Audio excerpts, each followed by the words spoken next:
Brachycephaly is a term used to describe dogs that are born with a short snout. Your classic brachycephalic breeds are French Bulldog, English Bulldogs, Pugs, Boston Terriers, Pekingese, Shih Tzus, Lhasa Apsos, and as you may not seem likely, King Charles Cavalier Spaniels are also considered brachycephalic.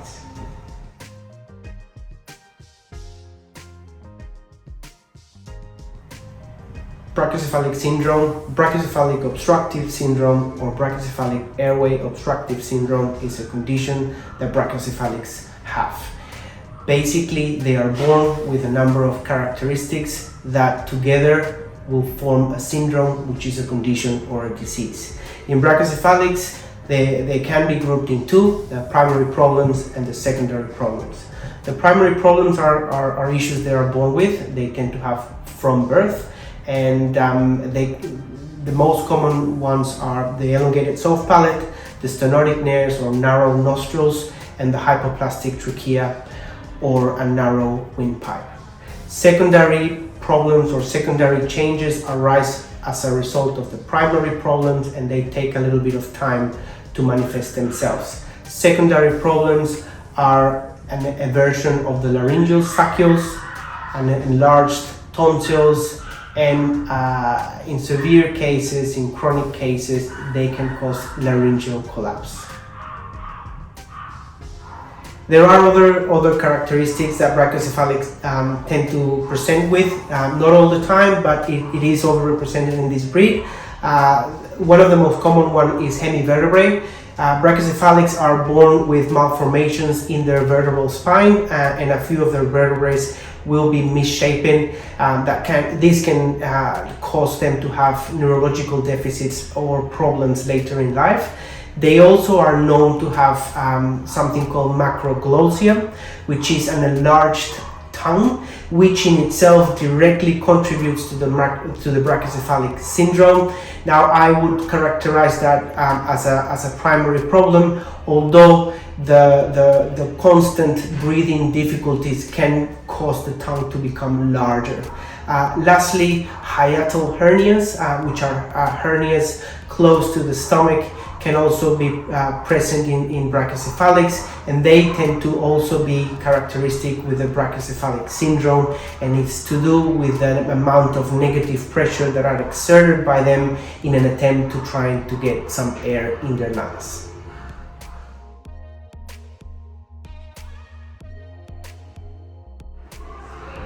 So brachycephalic syndrome is a condition that can be treated and addressed surgically. What happens if it's left untreated? It can have a direct impact not only on the quality of life of the patient, but quantity of life as well. Brachycephalic syndrome and the secondary changes that we described before will continue to worsen to the point that it can cause laryngeal collapse. Now, laryngeal collapse can be staged into three.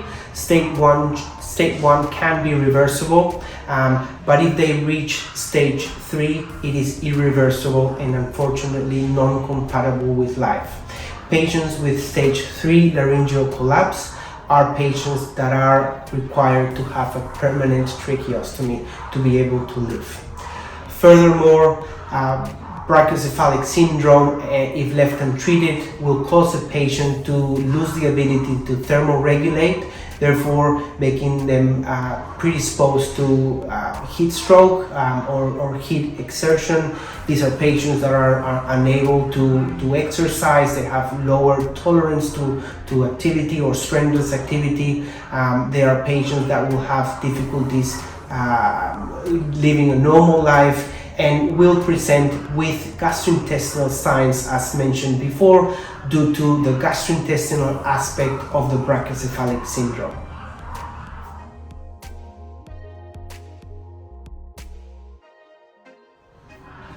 How is this condition diagnosed? Well, brachycephalics a lot of the time are, we know they're brachycephalics because we know their breed. Although there are manifestations of the syndrome that are more prevalent in some dogs than others from the same breed. So not all brachycephalics will be as severely affected. However, we do need to diagnose the severity of the condition. Now, we diagnose this on history, so by getting information from pet owners, we know that they are either snoring, they are having some type of exercise intolerance, they may have regurgitation or vomiting, other gastrointestinal signs, and sometimes they will suffer from heat stroke. In some situations, we may even see them coming to the clinic with respiratory distress. Now, furthermore, to diagnose the condition, we will examine them, we will assess externally their nostrils, we'll be able to assess whether they're narrow, and that's something that we can see quite obviously on inspection or on examination. With relation to the other problems, so the elongated soft palate, the laryngeal sacules, the tonsils, and the hypoplastic trachea. These are not characteristics that we can assess on a clinical exam, and for this reason we may need further tests to assess them. Radiographs are important in determining the width or diameter of the trachea and ruling out hypoplastic trachea, although a CT scan is preferable because this will allow us to assess not only the trachea but the length of the soft palate and whether there is presence of abnormal nasal turbinates. Will also allow us to see things like hiatal hernias and hemivertebrates as well.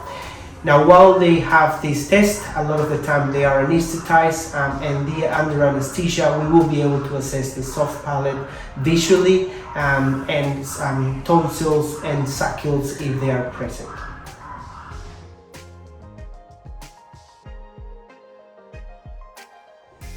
Brachycephalic airway syndrome is a condition that needs to be addressed, and the best results are achieved if we perform surgery. If we want to approach this in a more conservative manner, it's extremely important that patients that are suffering from the brachycephalic syndrome are kept in a lean body condition. The more kilos they have on them, the worse the respiratory signs, and therefore the poorer the prognosis. It's super important to keep brachycephalics on a lean body condition. The other important thing to consider is to make sure that we control their activity, more to do with heat exertion. So we want to make sure that if we're going to take them out for a walk, that we take them out when it's cool outside. So either very early in the morning or very late at night, to prevent them from overheating. When they are kept inside the house, we want to make sure that the environment that they're kept in is temperature control. So in really hot days, we perhaps want to avoid them being outside, or if they are outside, we want to make sure that they have access to a cool area and plenty of water for them to drink.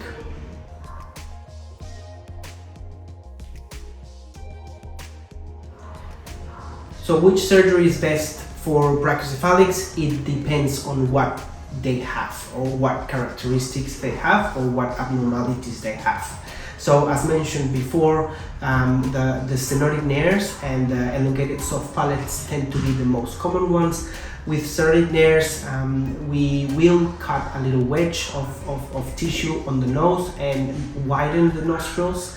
And with the soft palate, we will do either a palatoplasty or a staphylectomy, which basically means a reduction in the length of the soft palate. If the tonsils are enlarged, we can remove them, and if the sacules are everted, we can also remove them. Unfortunately, if a patient has a hypoplastic trachea, this is not something that can be addressed surgically. So we will have to manage these patients conservatively if that's the case.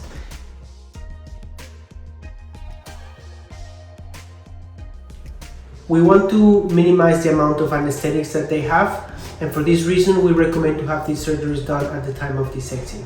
We take advantage of the fact that they are having an anesthetic and allow us to assess their airway and therefore act on it if we need to. So at the time of dissecting, we'll have a full evaluation of their airways, and if required, we will address their issues at the same time.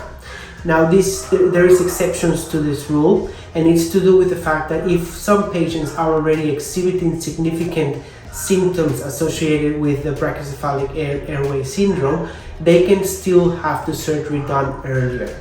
We also recommend dogs not to be desexed at an early age, so therefore if a patient is exhibiting these symptoms and they're still too young to be desexed, they can still have their airway evaluated and addressed if that's the case.